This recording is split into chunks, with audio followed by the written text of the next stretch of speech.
Aujourd'hui, dans cette vidéo sur la domotique à 2 euros, on va parler mesure de courant électrique. Et pour ça, on va utiliser deux capteurs. Là, on a le TA12-100 et là, on a le ZHT103. Bref, c'est deux capteurs qu'on peut trouver à moins de 1 euro sur Internet. Et puis, on va voir comment est-ce qu'on peut les utiliser pour un projet de domotique avec Arduino.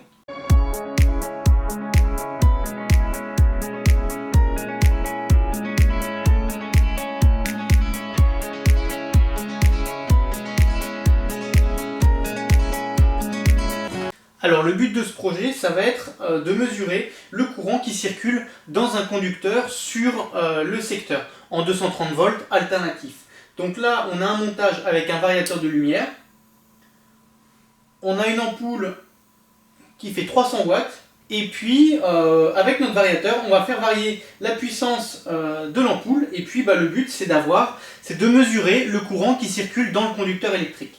Alors je précise que le ZHT103, j'avais déjà fait une vidéo sur le sujet, mais je n'avais pas réussi à le programmer comme aujourd'hui, j'arrivais pas à faire de mesure de courant, j'arrivais juste à savoir s'il y avait présence de courant ou absence de courant. Aujourd'hui, on va mesurer le courant. Et donc ces deux capteurs, ils sont intéressants parce qu'en fait, ils ont un anneau, et puis ça fait que du coup, pour se raccorder sur le conducteur, on n'a pas besoin de couper notre conducteur, il nous suffit juste de le débrancher, et puis de mettre le capteur dessus. Et ça, c'est vachement important parce qu'on est sur des capteurs à moins de 1 euro. Concrètement, qu'est-ce que ça vaut? Est-ce que ça peut griller? Potentiellement oui. Si on doit couper son conducteur pour le raccorder sur un capteur à 1 euro qui grille, et qu'après il faut en recommander un, c'est 6 semaines de délai. Là, du coup, on évite ce problème. Alors en fait, ces capteurs, comment est-ce qu'ils fonctionnent? Là, cette partie, ça va être une bobine de fil électrique qui va être enroulée, et puis du coup, ça va être tout autour de notre conducteur.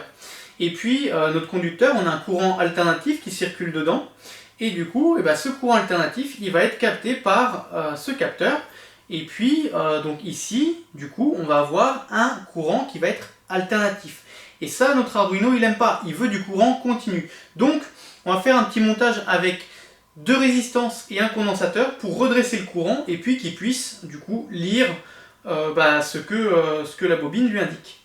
Au passage, je précise que ces petites bobines, donc non seulement il y a une bobine, mais en parallèle de la bobine, il y a une petite résistance. Donc ça c'est pour le TA12 et c'est exactement pareil pour le ZHT103. Pour ce qui est du raccordement, le ZHT103 ça va pas être compliqué, on n'a que 2 bornes. Et puis le TA12-100, on a 3 bornes. On a une borne G, une borne N et une borne S.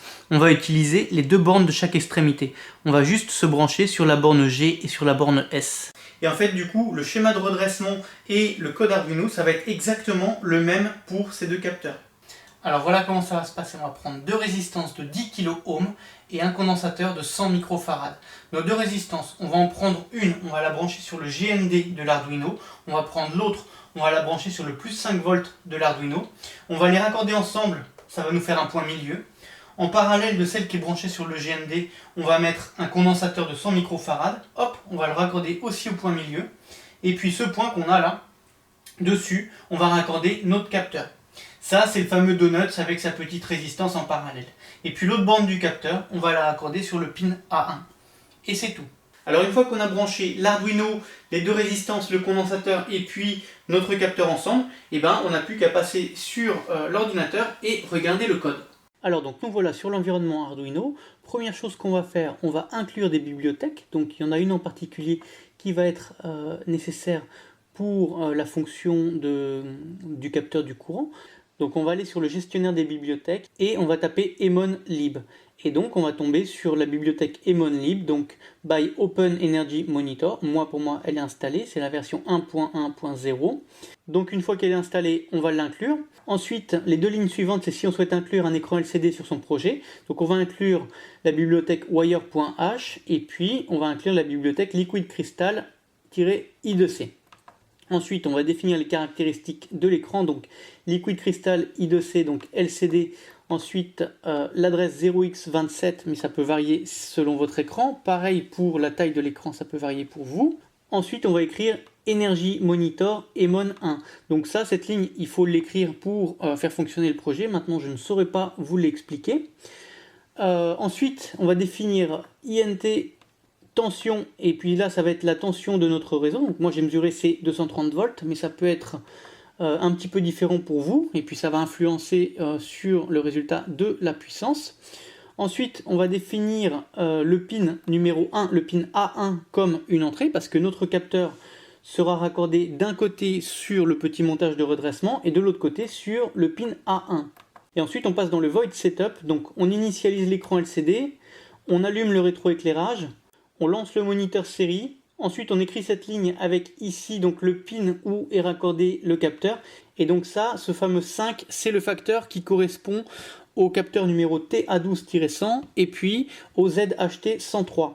J'ai procédé par tâtonnement et puis j'ai effectué des mesures avec d'autres appareils pour différentes puissances pour obtenir cette valeur et puis que les résultats affichés partout sur tous les écrans correspondent.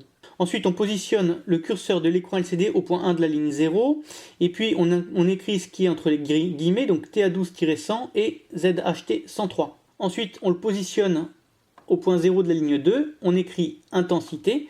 Ensuite, on le positionne au point 0 de la ligne 3, on écrit puissance. Et puis ici, on écrit double IRMS égale emon1.calc IRMS 1480. Donc ça permet de calculer le courant. Ensuite, dans le moniteur série, on va écrire le texte courant. Ensuite, on va écrire IRMS. Ensuite, on va passer sur l'écran LCD, on se positionne au point 14 de la ligne 2. On écrit la valeur de IRMS, donc qui est l'intensité. Ensuite, on retourne sur le moniteur série, et puis on écrit le texte puissance, et puis ensuite on écrit IRMS, donc l'intensité fois la tension pour obtenir la puissance. Et puis donc là, on peut remarquer qu'on a serial print LN parce que juste après avoir fait ça, on retourne à la ligne. Ensuite, on retourne sur l'écran LCD et puis on se positionne au point 14 de la ligne 3. On met des espaces blancs pour simplement rafraîchir la lecture. Et puis ensuite, on se positionne encore au point 14 de la ligne 3. Et puis, on écrit IRMS fois tension. Donc, pour avoir la puissance. Et puis ensuite, on va au point 18 de la ligne 2. On écrit A pour ampère. Et puis, on va au point 18 de la ligne 3. Et on écrit W pour watt. Ensuite, on laisse une petite tempo de 1000 millisecondes et on recommence la boucle du programme. Voilà, maintenant, on n'a plus qu'à faire téléverser. Donc là, le code va se mettre dans l'Arduino. Téléversement terminé. Et donc maintenant, on va ouvrir le moniteur série. Et puis, on va avoir les valeurs qui vont s'afficher. Donc là, mon variateur est éteint. Et puis, on peut voir qu'on a 0,01 pour le courant. Ce qui donne une petite puissance. En fait, voilà, le montage fait que lorsque il n'y a pas de courant, et ben, il y a quand même une petite valeur résiduelle de lecture. Bon, maintenant, je vais allumer le variateur. Voilà, je me mets au minimum, 158 watts, 160 watts, donc 0,7 ampères. Si je regarde sur un autre capteur, donc on a 0,68 ampères, et puis on a 0,69, 0,70, donc ça correspond à peu près. Voilà, on va monter maintenant. Voilà, 205, 208 watts, 0,9, et puis on a 0,89 sur le témoin. Donc là maintenant on a 265 watts, 1,16 ampères, donc 1,16. Et puis si on regarde ici, on a également les 1,16 ampères. On va monter encore. 282 watts, on a 282 watts, 1,23, 1,23. Et puis lui, il nous affiche aussi 1,23 ampères. Je peux vous dire que ça chauffe, même à cette distance. Et là maintenant je suis au maximum, donc 282, 200... Bon bah j'étais déjà au maximum, voilà. Et puis on va recommencer, réduire encore progressivement. Donc là 245 watts, 1,07 ampères. Et puis pareil ici, 1,07 ampères. Voilà.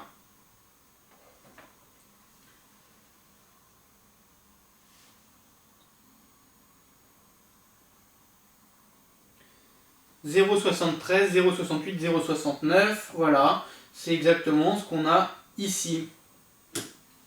Donc là, je suis branché avec le ZHT103, mais je vais me débrancher, et puis je vais me rebrancher sur le TA12-100. Voilà, hop, hop, et on va recommencer.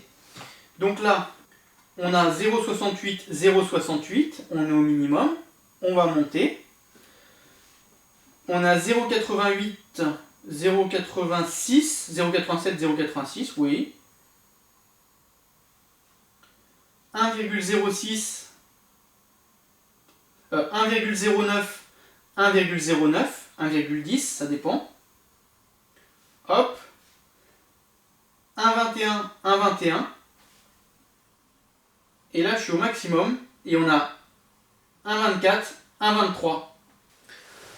Voilà donc un petit montage qui permet de faire fonctionner ces deux capteurs, donc le TA12-100 et le ZHT103. Alors si vous voulez plus d'informations sur ces capteurs, en dessous dans la description je vous mets des liens. Pareil, en dessous dans la description vous trouverez un PDF, en fait vous laissez votre prénom, votre email et puis mon répondeur automatique vous envoie automatiquement le code qu'on vient de voir ensemble et puis le schéma de montage pour faire pour câbler tout ça. Et puis surtout si vous avez d'autres capteurs que vous souhaitez que je teste ou d'autres codes qui permettent de faire fonctionner ces capteurs, n'hésitez pas à partager dans les commentaires, c'est intéressant pour la communauté. Les vidéos sur les capteurs de courant, il y en aura d'autres. Par exemple, j'ai celui-ci que j'arrive pas encore à faire fonctionner correctement, qui est le ZMCT103C. Donc en fait ce capteur il est pratique parce qu'il a le petit donut comme le ZHT103. Et puis cette platine électronique permet en fait de faire la conversion alternatif continu. Et puis là on a ce potentiomètre qui permet d'affiner, d'ajuster la valeur du réglage. Et ce capteur, j'ai pas encore trouvé le bon moyen de le calibrer, donc je fais appel à vous. Si jamais il y en a qui ont déjà utilisé ça, n'hésitez pas pareil à me partager dans les commentaires, je ferai une vidéo sur le sujet. Et puis oui, donc les vidéos sur les capteurs de courant, c'est pas terminé. On verra aussi par la suite, un peu plus tard, comment faire un compteur d'énergie. Voilà, donc j'espère que vous avez aimé cette vidéo. Je vous souhaite bon courage pour vos projets et je vous dis à plus tard. Salut!